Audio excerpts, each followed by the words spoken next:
Hello children, welcome to Kids Story World. Today we are going to read Paddington at the Palace by Michael Bond.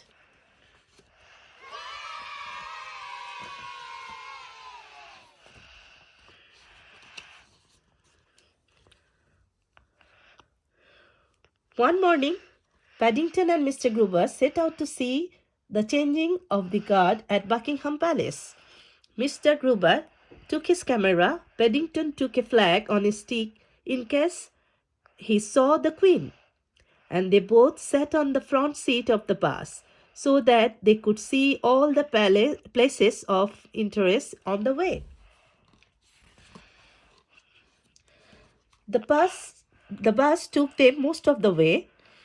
Then they had to walk through St. James Park. It was a lovely sunny morning and there were flowers everywhere. I think I may pick some up for the Queen, said Paddington. I'm afraid that's against the law, said Mr. Gruber. This is what is known as a royal park, and all the flowers belong to the Queen. Anyway, besides, it would spoil it for others. If you like, I will take a picture for your scrapbook instead. Fancy having a front garden as big as this, said Paddington. I wonder if she has to mow the lawn. Mr. Gruber laughed, and then, as they drew near to some large gate, he pointed towards the roof of a building behind them. We are in luck's way, Mr. Brown, he said. There's a flag flying. That means the Queen is at home. Paddington peered through the railing and waved his own flag several times in case the Queen was watching. I think I saw someone at one of the windows. Mr. Gruber, he called excitedly. Do you think it was the Queen? Who knows, said Mr. Gruber. Soon afterwards, they heard the sound of a band playing. The music got louder and louder, and there was a lot of shouting and the clump of marching feet. But by then there were so many people, Paddington couldn't see a thing. Mr. Gruber wondered whether he ought to suggest holding Paddington up to see. But in the end he bought him a periscope instead.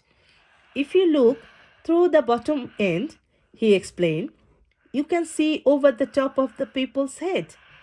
Paddington tried it out, but all he could see were other people's faces, and he didn't think much of some of those.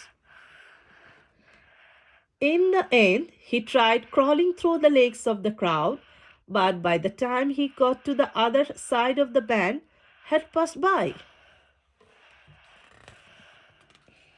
Look, said a small boy, pointing at Paddington. One of the soldiers has dropped his hat. Is what they call a busby, dear, said his mother. Paddington jumped to his feet. I'm not a busby, he cried. I'm a bear.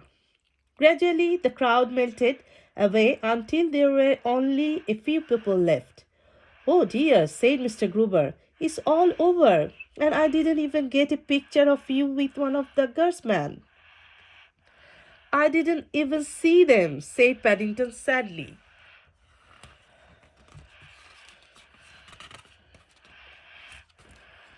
Just then, a man in a bowler hat said something to a policeman by the gate, and then pointed towards Paddington and Mr. Gruber.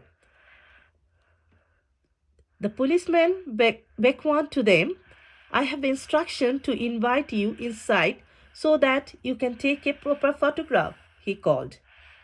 You are very honored.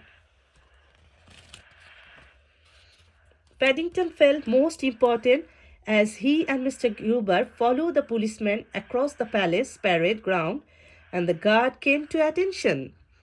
I think, he said as he stood to attention while Mr. Gruber took a photograph. This guard is so good, he doesn't need changing.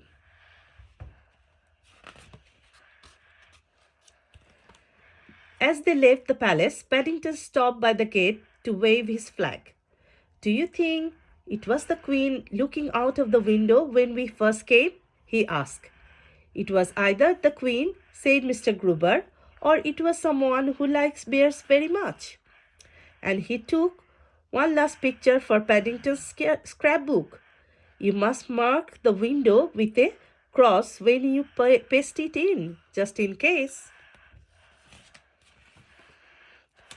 Me at the palace. This is the end of the Paddington at the Palace story. So children, if you want to hear more story, please subscribe my channel. Thank you.